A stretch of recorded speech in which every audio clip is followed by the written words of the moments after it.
Halo semuanya, salam kinyis-kinyis. Ketemu lagi denganku di channel Rebecca Natalia. Terima kasih yang udah klik video ini ya. Di sini aku mau berbagi informasi nih, tanda atau ciri secara umum bagi yang akan melahirkan. Nah, simak terus videonya sampai habis. Yang belum subscribe channel ini, aku tunggu untuk subscribe dulu, gratis.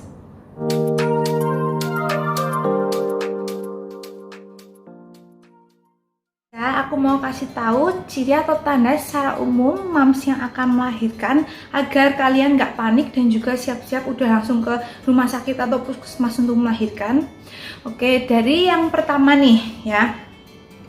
Kalau saat di dekat-dekat HPL biasanya kan udah periksa lagi ke dokter nih untuk lihat USG-nya, perkembangan bayinya. Nah, posisi kepala bayinya itu sudah di bagian perut bawah, sedangkan posisi kaki bayi di perut atas, jadi posisi bayi udah terbalik. Kalau posisi bayi udah terbalik, berarti siap-siap aja sekitar 1 sampai 4 minggu moms itu udah bakal melahirkan nih. Nah, secara kasat mata kalau misalnya belum USG atau selain USG itu ya, dilihat perut menonjol moms itu bakal lebih turun.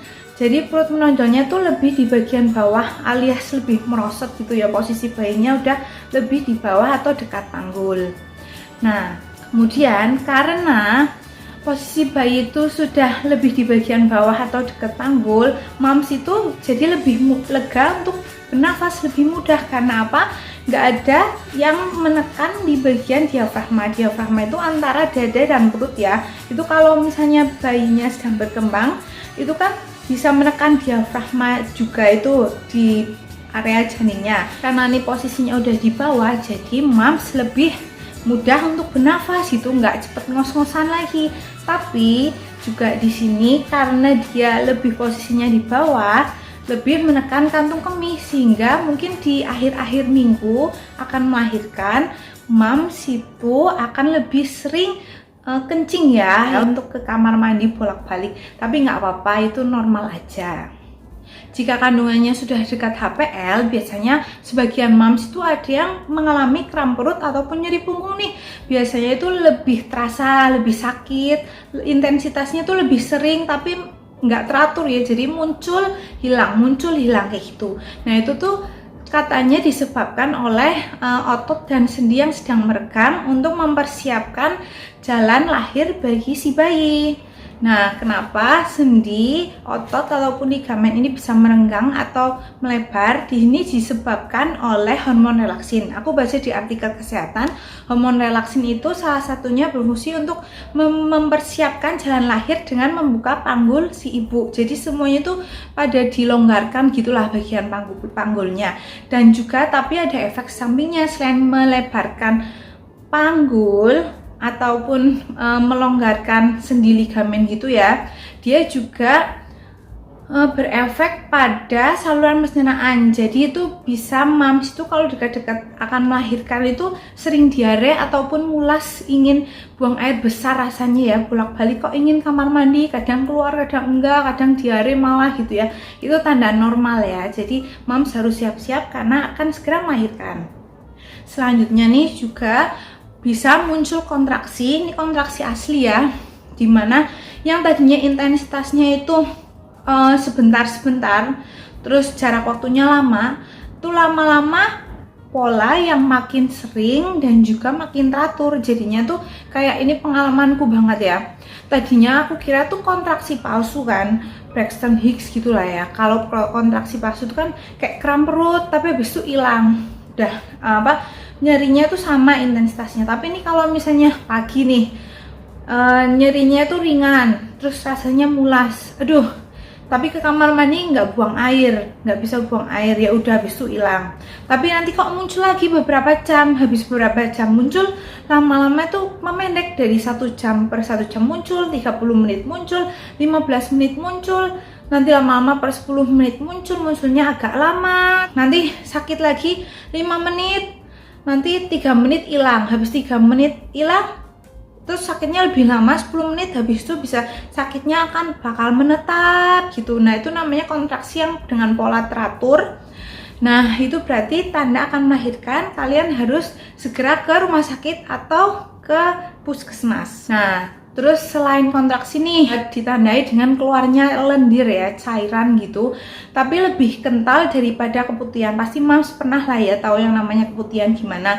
Nah ini nih keluar cairannya seperti keputihan tapi lebih kental gitu, dan juga lebih agak banyak. Kadang tuh warnanya bisa bening, dari bening ke putih, kadang kecoklatan, kadang kelihatan pink, ataupun seperti ada flek darah bercak kemerahan kayak gitu. Nah kalau misalnya sudah cairannya lebih kental dari biasanya dan mungkin agak banyak gitu ya, nggak bisa ditahan, nggak kerasa, nah lebih baik langsung juga periksakan ke rumah sakit atau puskesmas. Takutnya itu akan segera melahirkan. Tapi jangan khawatir ya, karena cairan lendir yang keluar ini juga merupakan cara alami bagi tubuh yang tadinya itu lendir di bagian jalan lahir itu untuk menghambat bakteri agar nggak masuk.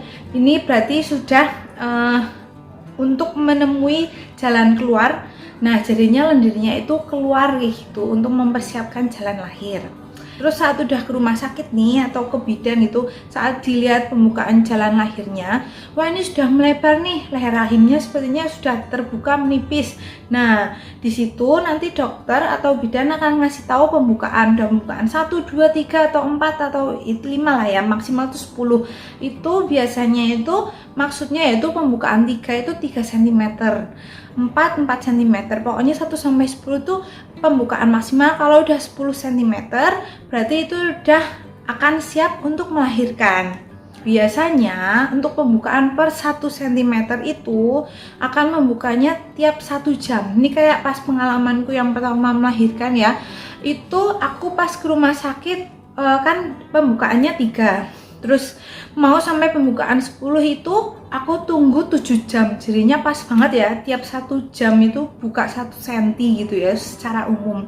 Kemudian nih, sini tuh paling kelihatan ya tanda akan melahirkan, dan semua orang pasti tahu yaitu pecah ketuban, walaupun nggak dialamin semua orang.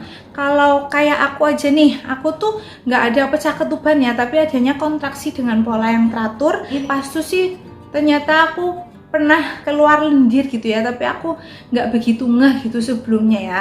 Nah di sini pecah ketuban beberapa moms tuh ada yang mengalami seperti mungkin pipis tapi nggak kerasa gitu ya, tiba-tiba kok basah merembes.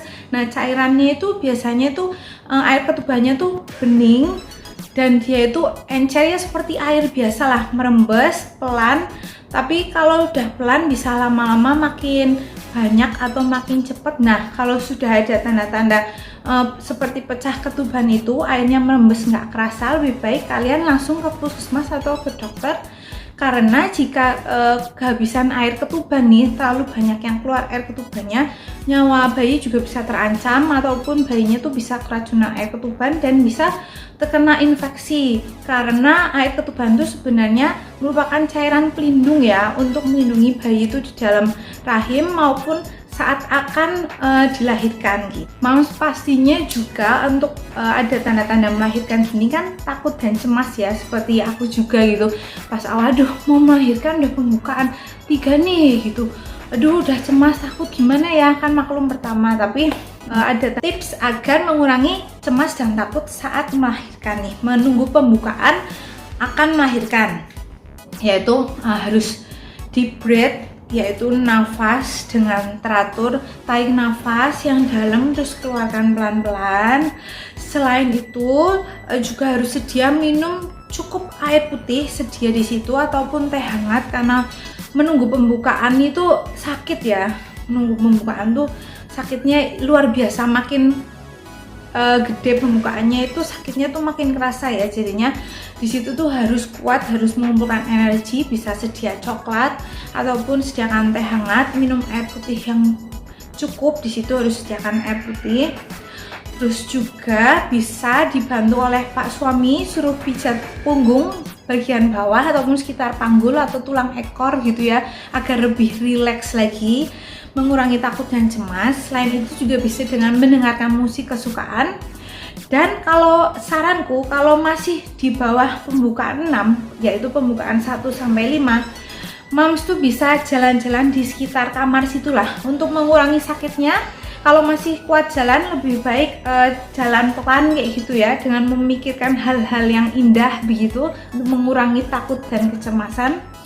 Selain itu juga kalau misalnya udah nggak kuat jalan, kalian bisa ubah posisi, misalnya duduk sebentar terus tidur, atau bolak-balik kanan kiri gitu. Pokoknya jangan di satu posisi aja, karena pengalamanku pas yang pertama itu dari pembukaan tigang entah kenapa susahnya udah, ini nanti cepet kok katanya, kamu tiduran aja di sini. Ya ampun, cuman dalam satu posisi tiduran doang, rasanya malah tambah kepikiran gitu ya. Jadinya harus merubah posisi dari duduk, berdiri, ataupun tiduran, itu harus sering berubahlah posisinya biar lebih mengurangi rasa sakit dan karena cemas itu gitu. Terus bisa dengan kalian bisa nonton TV, main gadget aja gitu ya, mikirkan hal yang lain, ataupun nonton drama kesukaan gitu sampai menunggu pembukaan ke-10 untuk melahirkan. Oke, semoga informasi yang aku sampaikan ini bermanfaat. Maaf jika ada kekurangan. Sampai jumpa di video menarik lainnya. Goodbye, see you.